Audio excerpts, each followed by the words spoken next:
8'de sağlık tüm hızıyla devam ediyor. Şimdiki konuğumuz ortopedi ve travmatoloji uzmanı operatör doktor Serdar Özkaya. Serdar hocam hoş geldiniz. Hoş bulduk Fatih Bey. Nasılsınız hocam? İyiyim, teşekkürler. Hocam diz ağrısı bildiğim kadarıyla baş ağrısından sonra en sık karşılaşılan problem desek herhalde abartmış olmayız. Doğrudur, bel ağrısı da var tabii ama Bel diz ağrısı da bir hayli şeydir. Evet, o zaman sıkıntılı. 3. sırada diyelim. Evet. Hocam diz protezi nedir? Bu diz ağrısı olan hastalara yaptığınız ameliyat yöntemlerinden bir tanesi. Biraz bahseder misiniz? Eklemlerde aşınma artık çok ileri boyutlara gelirse o zaman eklem yüzlerinin değiştirilmesi şeklinde uyguladığımız metal ve polietilen parçalarla birlikte yeni bir eklem yüzünün oluşturulması işlemine diz protezi demekteyiz. Yaklaşık 30 yıldır, belki biraz daha fazla zamandan beri çok başarıyla uygulanmaktadır diz protezleri.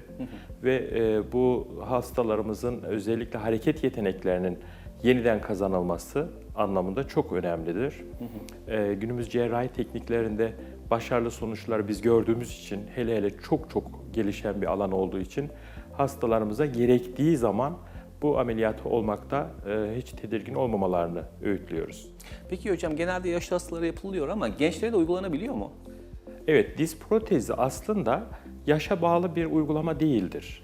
Yani her yaşta uygulanabilir. Sadece gerekliliği söz konusudur. Bazı hastalıklarımızda çok genç yaşlarda aşınma süreci başlıyor. Şimdi bunu yaşa bağlı olarak ya da bir yaş bekleyerek zamanı geçirmek doğru değil. Çünkü devamlı ortopedide biz mekanik aks, denge konularıyla ilgileniyoruz. Aşınmış bir eklemde eksen bozuluyor, denge bozuluyor ve bütün eklem, bütün sistem birbirine bağlı olduğu için daha yukarılarda, kalçada veya daha aşağıda ayak bileğinde, sırtta, omurgada, belde aşınmalara neden oluyor. Ve hasta hareketleri çok kısıtlanıyor. Bir yandan da hastanın yaşam kalitesi bozuluyor. Yani istediği işleri yapamıyor, istediği mesleği yerine getiremiyor.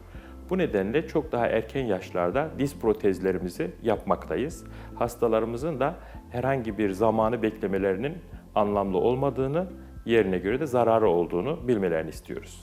Hocam peki diz protezi yaptıran bir hasta ne hisseder? Bir de ameliyat kolay mıdır? Evet, şimdi zor bir soru. Ameliyat bizim açımızdan kolay, Evet. ama hasta açısından da kolay günümüzün cerrahi tekniklerinde. Diz protezi tabii radikal bir girişim olduğu için hastalarımızın doğal olarak çok iyi düşünmelerini istiyoruz ve biz de bu düşünce sürecine bilgiyle katkıda bulunmak istiyoruz. Demin de söylediğim gibi aşınma olayı tek bir eklemi ilgilendiren olay olmadığı için zamanı geldiğinde hastanın ameliyatı kabul etmesi ve yaşam kalitesini yeniden oluşturması çok önemli. Biz bunu öneriyoruz. Hastalar diz protezine karar verdiklerinde bir kere ağrı ile ilgili sorular çok soruluyor. Yani ameliyat sırasında ben ağrı duyacak mıyım? Ameliyattan hemen sonra ağrım çok mu olacak? Veya çok fazla ağrılı bir süreci mi yaşayacağım? Gibi sorularla sık karşılaşıyoruz. Gerçekten cerrahi teknikler çok gelişti. Artık hastalarımız bir kere ameliyat sırasında hiçbir şekilde ağrı duymuyorlar. Çünkü biz ameliyatta uyguladığımız yöntemle ağrısızlığı tam sağlıyoruz. Zaten çalışmak için bu gerekir. Belden uyuşturuyorsunuz değil mi hocam? Uyuşturuyorsunuz daha doğrusu. Anestezi tipi, biz belden uyuşmasını ben şahsen tercih ediyorum. Çoğu arkadaşım da sanıyorum öyle yapıyordur. Ama genel anestezinin bir parçasıdır zaten belden uyuşturma, spiral ya da epidural anestezi. Ama genel anestezi dediğimiz tamamen uyumayı kastediyor hastalarımız. O yöntemle de yapılabiliyor diz protezleri. Hastanın genel durumu el verdiği sürece. Ameliyatın hemen sonrasında da hastalar çok fazla ağrı duymuyorlar.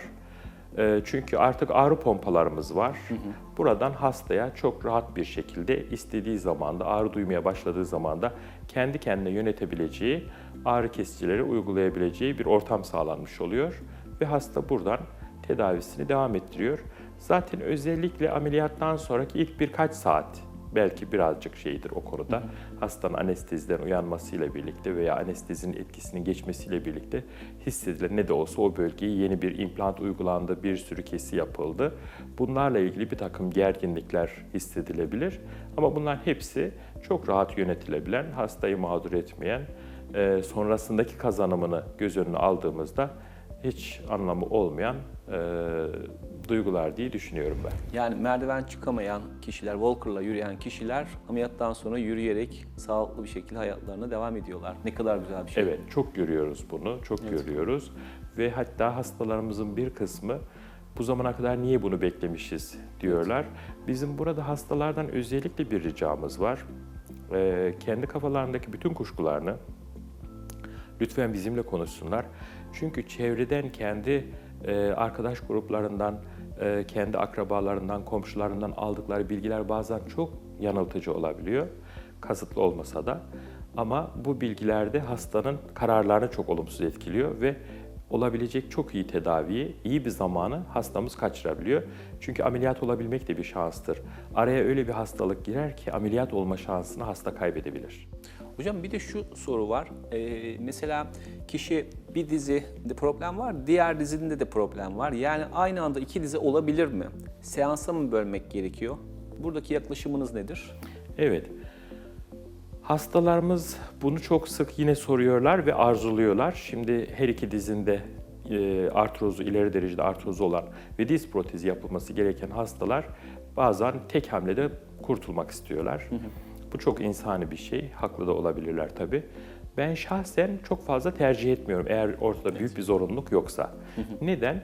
Bir kere tabii ki bütün cerrahi girişimlerde olduğu gibi diz protezinde de kabul edilebilir, göze alınabilir risklerimiz var. Evet. Ama bir tarafı yapıp onu idare etmekle ikinci tarafı da aynı anda yapmak ve idare etmek çok büyük farklılık gerektiriyor.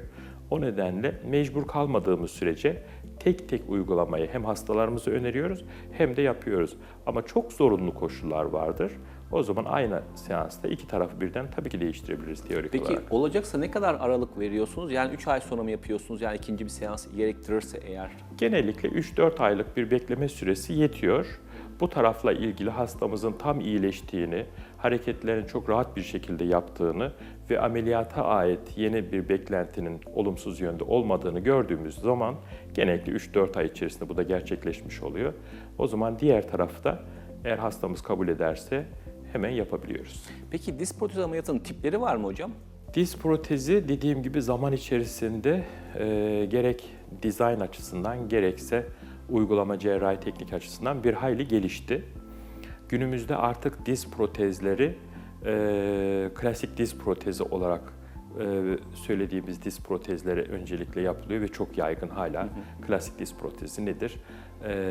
Doktor işte ameliyata karar verdiğinde film üzerinde bir çalışma yapıyor. Evet. Bu çalışmayla birlikte keseceği açıları hemen hemen belirlemiş oluyor. Kullanacağı protez tipini hemen hemen belirlemiş oluyor.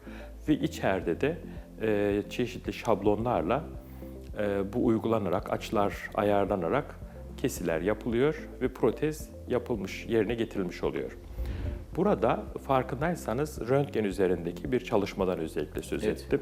Evet. Yani biz burada aslında iki boyutlu bir çalışma yapıyoruz. Evet.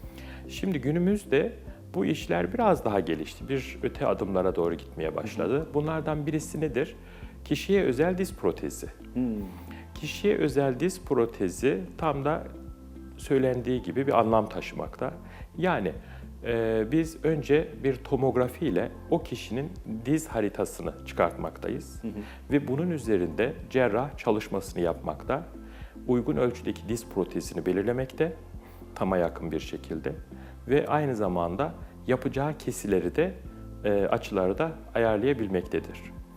Sonrasında bu yapılan haritalamayla birlikte yaklaşık 6 haftalık bir süreyi kapsayan zaman diliminde uygun kesi şablonları, kılavuzları oluşturulmaktadır, yapılmaktadır. Bunlar 6 hafta içerisinde üretildikten sonra cerrahiye teslim edilmekte ve steril hale getirilip ameliyatta uygulanmakta. Nasıl? Ameliyathaneye biz aldığımız zaman hastayı bu şablonları kullanarak, o da tam onun dizine uygun bir şablon olduğu için ya da kılavuz olduğu için kesileri de önceden gayet iyi bir şekilde belirlediğimiz için bu şablona uygun kesiler yapıyoruz ve bunun bazı avantajları şunlar. Birincisi tabii daha uygun açılarda kesildiği için protez çok daha uygun bir şekilde ve uygun protezde önceden saptandığı için uygun bir şekilde ekleme yerleştirilmiş oluyor. Başka avantajlar da var. O da biz klasik şablon kullanımında kemiğin medüllası dediğimiz orta hattına bir çubukla girmekteyiz. Evet. Bu sırada bir yağlı doku dışarı çıkıyor ve yağ embolisi dediğimiz, hiç de arzu etmediğimiz, Komplikasyon. ölüm oranı yüksek olan bir komplikasyondur. Maruz kalabiliyoruz. İşte kişiye özel protez uygulanmasındaki kullanılan bu şablonlarda medüllaya girmek gibi bir konu olmadığı için dolayısıyla yağ embolisi riskimiz de bir hayli azalmış oluyor. Normal klasik şablonların kullanımında yan bağları da biz biraz germekteyiz. Oradaki kapsülü, sinovyumu, yan bağları bir hayli gerebilmekteyiz iyice yerleştirmek için. Halbuki kişiye özgü ölçüler tam oluşturulduğu için yan bağları falan da öyle zedeleme, zorlama gibi cerrahi sonuçlarımız olmuyor. Bu da dokunun daha kaliteli bir şekilde daha erken toparlamasını, iyileşmesini, hastanın da bir an önce hareketlerine başlamasını daha kaliteli olarak sağlamış oluyor. Yani koruyucu bir cerrahiden bahsediyorsunuz aslında. Evet. Pek çok yapıyı bozmadan anatomik, Evet. fonksiyonel bir işlemden Evet. bahsediyorsunuz. Bir son aşamamızda robotik cerrahi Evet, ona dediğimiz, girecektim. Evet. Robotik cerrahide navigasyonlu cerrahi veya bilgisayar destekli cerrahi diyoruz. O da artık son zamanlarda bir hayli sıkça uygulamaya başladığımız protez tiplerinden birisi. Tabii maliyeti biraz yüksek. Burada da ameliyatın başlangıcında bilgisayara bağlı bir sistemle dizin bir kere haritalama çalışması yapılıyor. Yani dizin yüzeyleri ve açıları bilgisayara tanımlanmış oluyor. Bilgisayar da kendi içinde bunları değerlendirerek bize uygun açıları çıkartıyor ve tam bu açılara uygun olarak kesiler yapılması sağlanıyor. Kesiler tam açısında, ölçüsünde olduğu zaman da oraya protezin oturması hiç hata payı olmaksızın hemen hemen tam olmuş oluyor. Yani hatasız diyebileceğimiz ölçüde yapılan diz protezlerin hakikaten hasta memnuniyetini müthiş derecede artırdığını düşünüyorum. Siz de hastalarınızda bunu zaten mutlaka yaşıyorsunuzdur. Evet, çok teşekkürler. Ben teşekkür ederim. Bugünkü program konuğumuz ortopedi ve travmatoloji uzmanı operatör doktor Serdar Özkaya idi. Bize gerçekten diz proteziyle ilgili inanılmaz gelişmelerden ve başarılardan bahsetti. Ve teknik boyutta çok inanılmaz bir yere geldiğimizi şu an bir kez daha anlamış olduk. Programımız kaldığımız yerden tüm hızıyla devam ediyor.